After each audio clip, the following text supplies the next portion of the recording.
আসসালামু আলাইকুম। আমি আমাদের রোগীদের প্রতি, যারা ডায়াবেটিস রোগে আক্রান্ত, তাদের প্রতি কিছু কথা বলতে চাই বা কিছু উপদেশ দিতে চাই।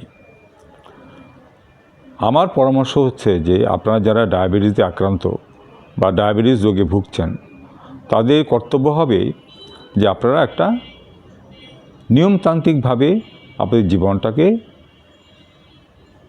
চালাবেন। সেটা হচ্ছে যে আপনারা নিয়মিত হাঁটবেন, পরিমিত খাবার খাবেন, বা যে খাবারটা আপনার বর্জনীয় সেটা বর্জন করবেন, এবং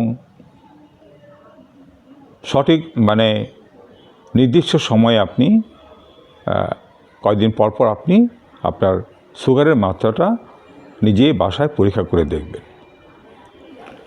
অনেক সময় দেখা যায় অনেক রোগী ওষুধও খান না নিয়মিত এবং মনে করেন যে ডায়াবেটিস আমার সেরে গেছে, কিন্তু ডায়াবেটিস একটা কখনোই সারা অসুখ না।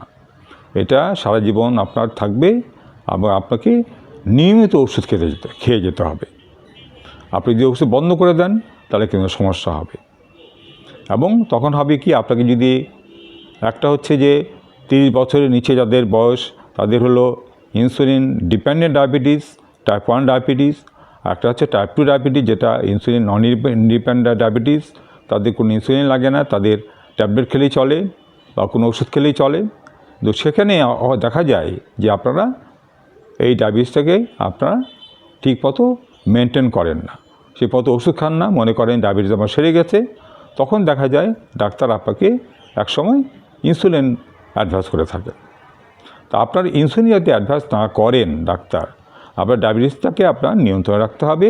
আপনি নিয়মিত সুগারটা টেস্ট করে বাসায় পরীক্ষা করে দেখবেন, এবং তাই দেখা যাবে আপনার চোখ, নাক এবং শরীরের অঙ্গ প্রত্যঙ্গ সব কিছু আপনার ভালো থাকবে, সুস্থ থাকবে, আপনিও নিজেও সুস্থ থাকবেন।